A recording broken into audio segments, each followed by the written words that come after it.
Hey, one hail, welcome to Monday, welcome to Countdown Day, and today we're going to actually attack this countdown. That's right, I said it, we're going to attack this countdown because, as voted on by fans, this will be the top 10 Transformers special offensive attacks, offensive abilities. There's a lot of abilities that Transformers have, but these ones are specifically used in combat, and some of them are pretty strange. Stick around for the latest GotBot Counts Down.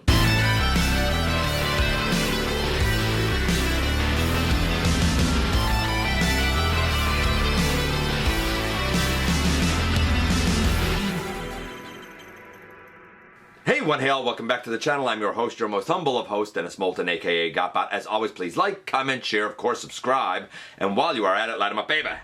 Hit that notification bell, please. It helps me out a ton, and it lets you know when content of all sorts goes up here on the channel.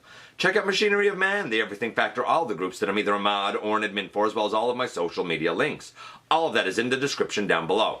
Also in the description down below, and if you're in a position to help the channel to grow, you can use the donate link. Check us out on Patreon. See what we have to offer to you through Spring, or of course hit the join button at any given time and become a channel member. And this, as voted on by fans, is going to be the top 10 weirdest special attack abilities, special attacks, offensive abilities, whatever you want to kind of call it.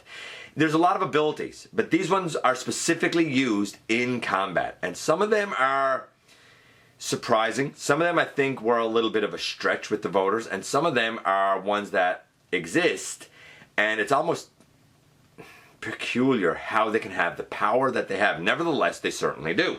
We're going to do our honorable mentions first, as we always do. And we have a few of them, a nice few of them actually. So for the honorable mentions, we have Cybertron Thundercracker and his Super Electric Lightning Thundercracker Punch. No, sorry, Thundercrackerin' Punch. I'm not familiar with this because I'm not familiar with Cybertron Thundercracker, but boy, oh boy, does that sound like one heck of a punch. Also, as an honorable mention, Blot Smell.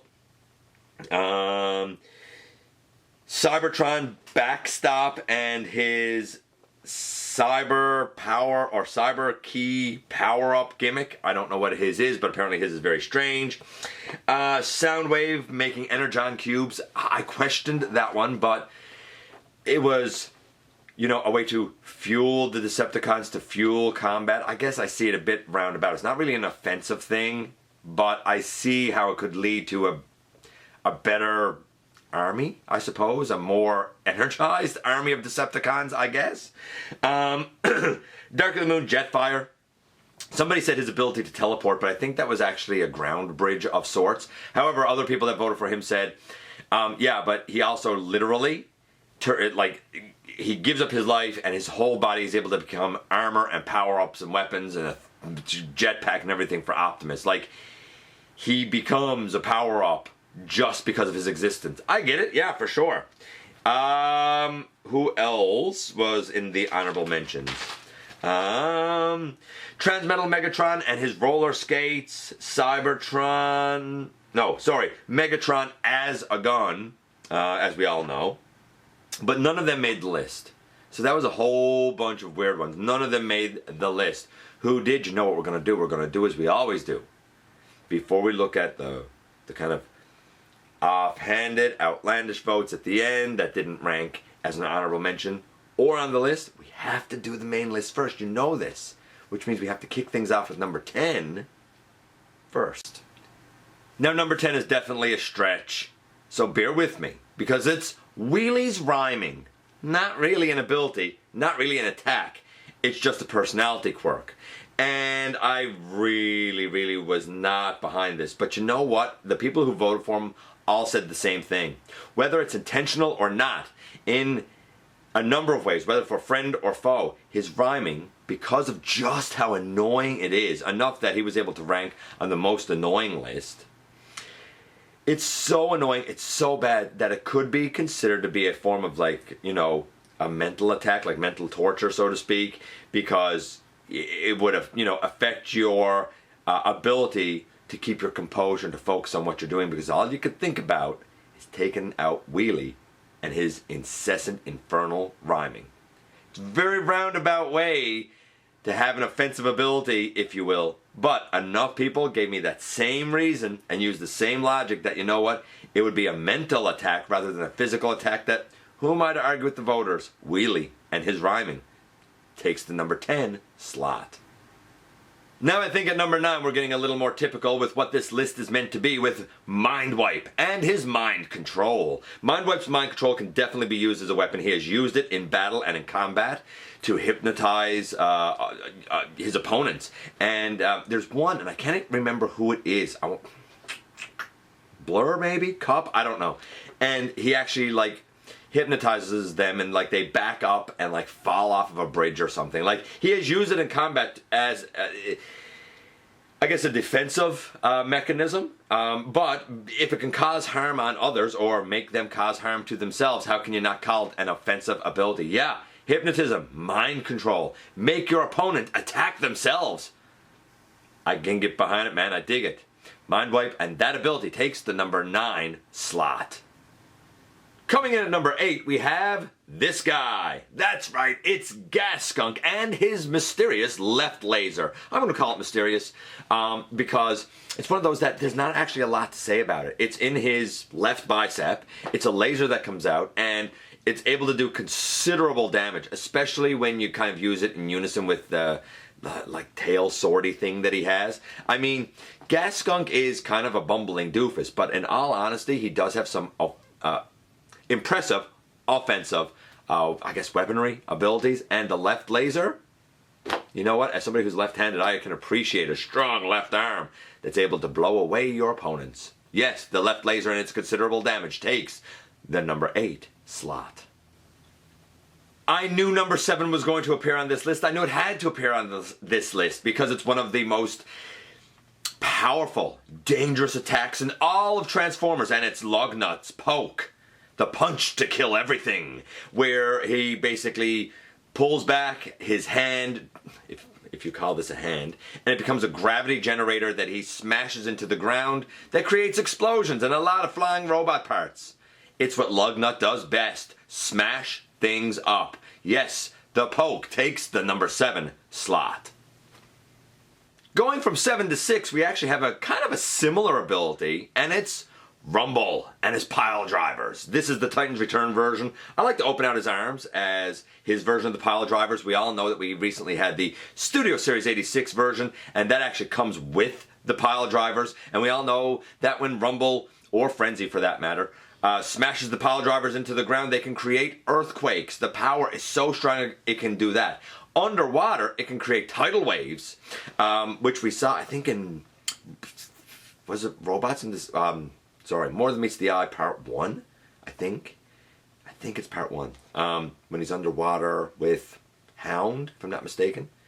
Maybe it's when Spike is there. I don't remember. You guys remember that stuff better than me. Nevertheless, the ability to basically turn your arms into pile drivers with such force that it can cause earthquakes, man, oh man, what an ability to have, and what chaos it can create. Yeah, it takes the number 6 slot. And now a hush falls over the crowd because we have reached the ever-coveted, ever-popular halfway mark.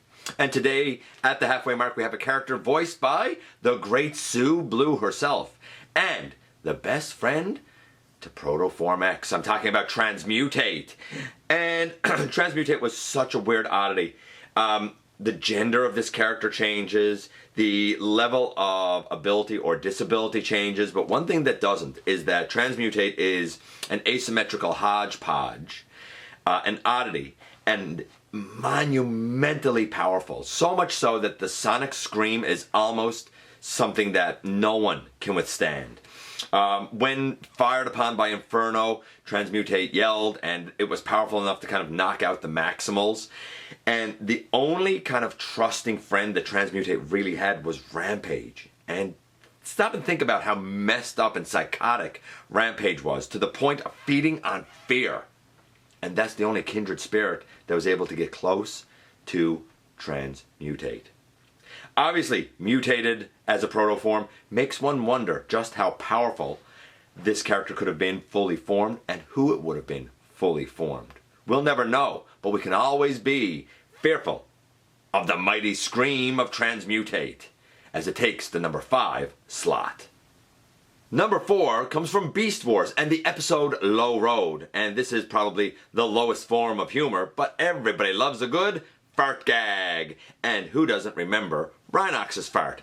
After all, it was so big, it was visible from space, and it was able to kind of like blow the Predacons far away. They landed like in trees and stuff in like cartoony, awkward positions.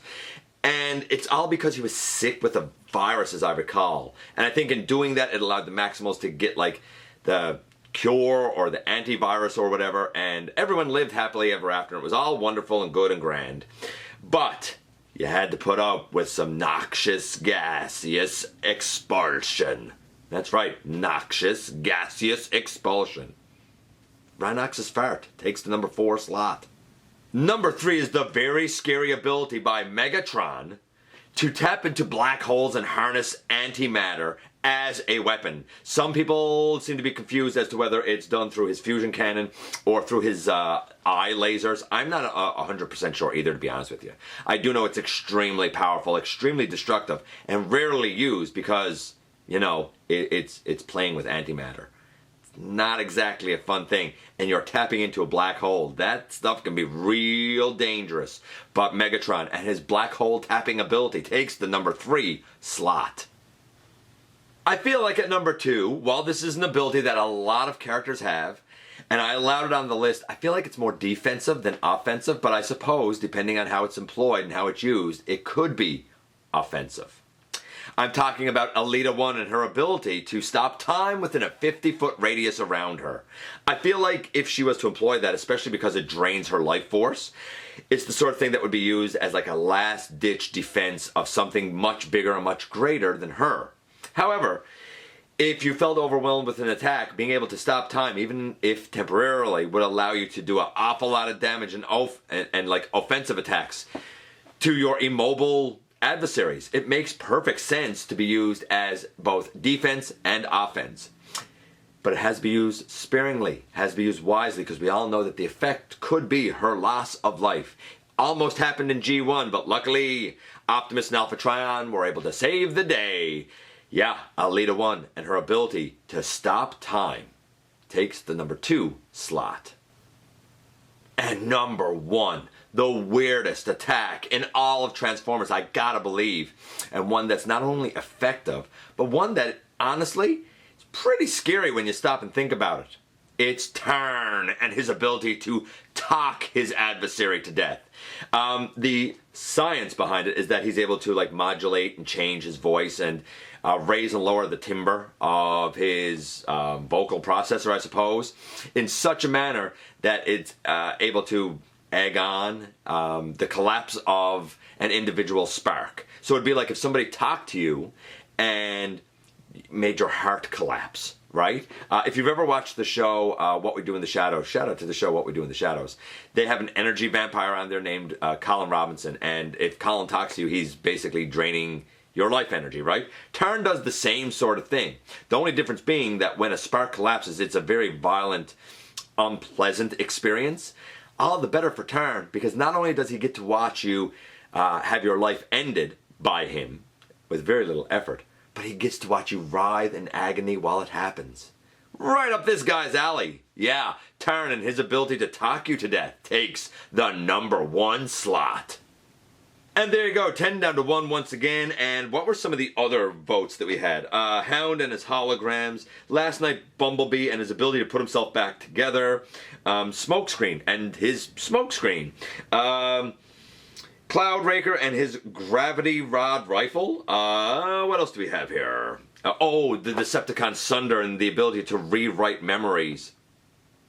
And wipe minds. Kiss Player's Optimus Prime, I don't know. That's an uncomfortable part of the fiction that I just don't know. So whatever that ability is. Skywarp and his teleporting. Animated Alita 1 / Black Arachnia and the ability to copy over others' abilities. Bombshell and his Cerebro Shell. Sideswipe and the hand pile driver things. Lockdown and his gun face from Age of Extinction, I believe it was. Dinobot and not Dinobot. Doobot and his crab claw, whatever that is. Scrounge and his special arm. Trax and his darkness gun. The Insecticons and their ability to clone themselves. Grimlock and his butt kick when he hit Unicron. Go Grimlock. Laserbeak and his ability to like fire one of the, I guess, blasters from his back and remotely control it so he can actually like track and sort of attack more than one adversary at a time. Stampy and his ability to turn into like a big pair of scissors. His ears become scissors. It's so weird. Energon Bulkhead and his hip shooter thingies. Gears and his high jump. Age of Extinction Hound and his like cigar bullet thing. Broadside and simply falling out of the sky. Turn into a robot and fall out of the sky on top of your opponent. Last Night, Hot Rod and his like time bubble gun thing. Vortex and his glue gun. And Voss and his ability to take off his own face, put it on as a torture mask on somebody else. That's messed up. There you go. 10 down to 1 and ever so many more interesting offensive attacks for so many strange Transformers characters. I appreciate you guys coming by, giving me some of your extremely valuable time. I do know how important it is to you. If you're in a position to help the channel to grow, you can use the donate link. Check us out on Patreon, see what we have to offer you through spring, or of course, hit the join button at any given time and become a channel member. While you're at it, please hit the subscribe button, stick around and have some fun with us here on the channel.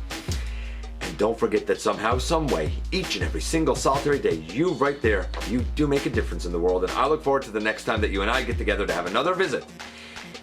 Either in the live streams on Thursday nights at the stop motion premieres or the old fashioned way, baby, right here inside the videos.